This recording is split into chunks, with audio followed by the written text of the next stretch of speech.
दोस्तों नमस्कार। गुरुकुल के इस नए एपिसोड में आपका स्वागत है। मैं हूं परेश पाठक। हमारा आज का विषय है धर्म और राजनीति किस प्रकार खेलों को बर्बाद कर रही है, और इसके केंद्र में है पाकिस्तान का क्रिकेट। कल आपने चैंपियंस ट्रॉफी का मैच देखा होगा।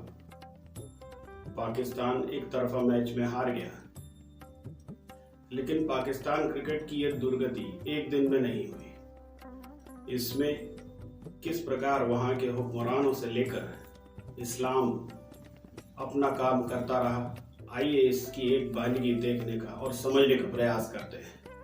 आपको याद होगा 1970 की वह टीम जिसमें जहीर अब्बास जैसे महान खिलाड़ी हुआ करते थे।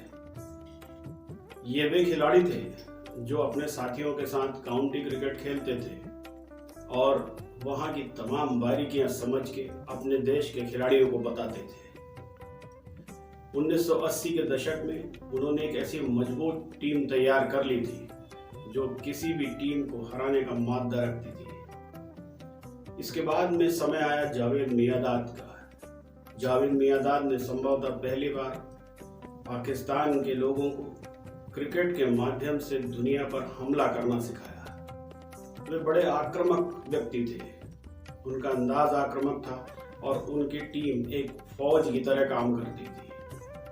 वे राजनीति के दूसरे क्षेत्रों में भी अपने बयान देते रहते थे और जिससे लोगों का उत्साह बना रहता था। 1986 एशिया कप का वह फाइनल मैच और वह आखिरी गेंद आपको याद होगी, चेतन शर्मा द्वारा फेंकी गई, जिसमें एक छक्के की दरकार थी और मियांदाद ने वह छक्का मारा भी। ये बात अलग है कि उस एक छक्के ने चेतन शर्मा का करियर समाप्त कर दिया, मगर यह भावनाएं ही प्रधान थी जिसमें हिंदुस्तान के लोगों ने भी यह सोचा कि चेतन शर्मा ने संभवतः जानबूझकर फुल टॉस डाली होगी। हालांकि भारत की तरफ से ऐसा कभी होता नहीं है। उसके बाद में एक बड़ा युग आया इमरान का। इमरान खान वही व्यक्ति जिन्होंने न केवल पाकिस्तान को वर्ल्ड कप जिताया, बल्कि इमाम उल हक, वसीम अकरम, वकार यूनुस और सलीम मलिक जैसे खिलाड़ियों को एकत्र करने का मौका दिया और सईद अनवर और रमीज राजा जैसे दिग्गज क्रिकेटरों को अपनी टीम में जोड़ा। वह वाकई विश्व विजेता टीम थी, लेकिन तभी एक अहंकार और गुरूर इस पाकिस्तान की टीम में आया। इमरान का वह बयान याद कीजिए जो बार बार वे कहते नहीं थकते थे कि क्या आवश्यकता है युद्धों की, आइए भारत और पाकिस्तान की जीत का फैसला क्रिकेट के मैदान पे कर लेते हैं। और इसका साथ देते थे उस समय के पाकिस्तान के राष्ट्रपति जनरल जिया उल हक, जो अक्सर पाकिस्तान की क्रिकेट में देखे जा सकते थे। उसके बाद में आए परवेज मुशर्रफ, उन्होंने भी उसी प्रकार क्रिकेट में अपना इंटरेस्ट दिखाया और वह महेंद्र सिंह धोनी के अगुवाई वाली टीम तक लगातार अपना वर्चस्व दिखाते रहे।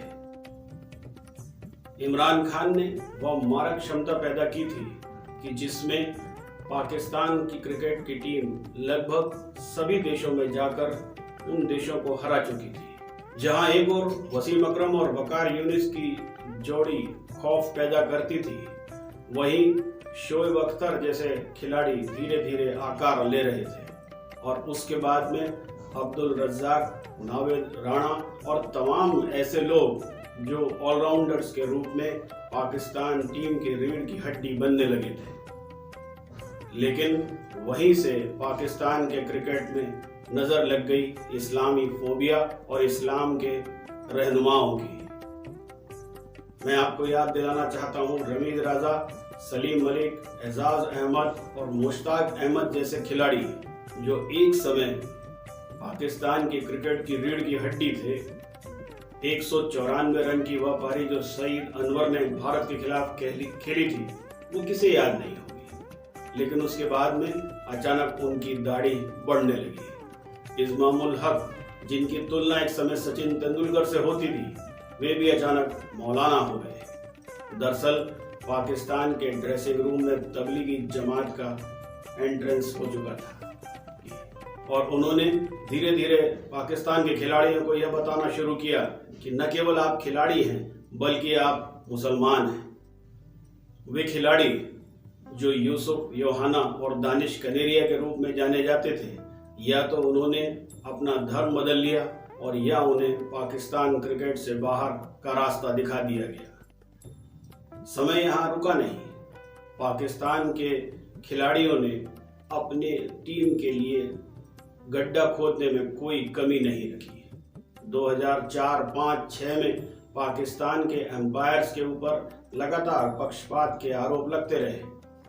उसी दौरान 2006 में ओवल के मैदान पे आपको याद होगा जब बॉल टेम्परिंग पर पाकिस्तान की टीम ने टेस्ट मैच छोड़ दिया था। दुर्भाग्य यहाँ रुका नहीं। आईसीसी की जो समिति बॉल टेम्परिंग पर अपना निर्णय सुना रही थी, उसने निर्णय पाकिस्तान के खिलाफ सुनाया और यह सिद्ध कर दिया कि बॉल टेम्परिंग जानबूझ के की गई थी। अपनी कारगुजारियों को और देश को और क्रिकेट को बेचने वाले ये खिलाड़ी धीरे धीरे धर्म की आड़ लेने लगे और इस प्रकार पाकिस्तानी खेमा दो भागों में बंटने लगा। दूसरा खेमा था यूनुस खान के अंडर में काम करने वाले खिलाड़ियों का, जिसमें शोएब अख्तर, दानिश कनेरिया, अब्दुल रज्जाक, कामरान अकमल जैसे खिलाड़ी थे, नावेदुल राणा। ये सभी खिलाड़ी अपने खेल को आगे बढ़ाना चाहते थे और इनके मन में धर्म उस प्रकार हावी नहीं था। लेकिन धीरे धीरे इन सभी को ठिकाने लगा दिया गया। फिर आया साल 2007 वर्ल्ड कप का वो मैच, याद कीजिए, जिसमें पाकिस्तान की टीम पहले राउंड में आयरलैंड से हार गई। बॉब वुलमर उसके कोच थे और जब उनसे यह सवाल किया गया कि क्यों ना उनके ऊपर पूरी जिम्मेदारी डाल दी जाए, तो उन्होंने कहा कि मैं इसके बारे में बड़े खुलासे करना चाहता हूं और पाकिस्तान का क्रिकेट संभालना मेरे बस की बात नहीं है। और इसके लिए उन्होंने 18 मार्च की तारीख चुनी, जो 17 मार्च को मैच हारी थी पाकिस्तान की टीम, उसका अगला दिन था। चौंकाने वाली बात यह है कि 18 मार्च 2007 को बॉब वुलमर अपने होटल के कमरे में मृत पाए गए। बाद में एजेंसीज ने बताया कि उनके शरीर में जहर की मात्रा अधिक होने के कारण वे मारे गए। हालांकि ये जहर खाने से पैदा हुआ होना बताया गया, क्योंकि जब वे मारे गए थे वे पेट के बल लेटे थे और उनके मुंह से खून आ रहा था। यह विभत्स हादसे इस बात को बताने के लिए तैयार थे कि इस्लाम ने अपना कार्य करना आरंभ कर दिया है। आप सोचते होंगे कि मैं बार बार इस्लाम का नाम क्यों ले रहा हूं, पर आप इन सभी घटनाओं को जोड़कर अगर देखें, एक तरफ खिलाड़ियों की मौलाना जैसी दाढ़ी का बढ़ना, अचानक उनके ग्राउंड पर बैठकर नमाज पढ़ने लगना और ऐसे खिलाड़ियों का धीरे धीरे दूर होता जाना जो खेल में बहुत अच्छे थे, अपने आप ये सिद्ध करने लगेगा कि कहीं ना कहीं कुछ ना कुछ गड़बड़ थी। और इस गड़बड़ को सबसे अधिक अगर प्रश्रय दिया तो वहां के राजनेताओं ने। एक और पाकिस्तान के क्रिकेटर सलमान बट का नाम आपको याद होगा, जिनके ऊपर पैसे लेने का आरोप लगा, उनका करियर समाप्त हो गया। ऐसे कई पाकिस्तानी खिलाड़ी थे जिन्होंने पैसे लेकर अपने जीवन को, क्रिकेटिंग जीवन को समाप्त कर लेना बेहतर समझा। इन परिस्थितियों में राजनेताओं ने क्रिकेट को डुबाने के लिए निरंतर कार्य किया है।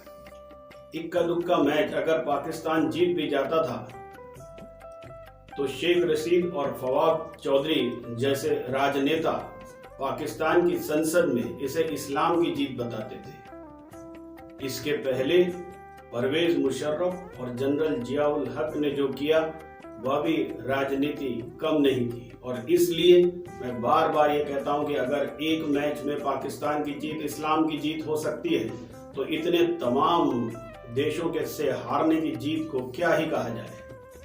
पिछले 10 वर्षों में पाकिस्तान का क्रिकेट इमामुल हक और शाहिद अफरीदी जैसे खेमों में बटा हुआ है और इन खेमों में निरंतर अपने बच्चों को आगे बढ़ाने की राजनीति की जा रही है।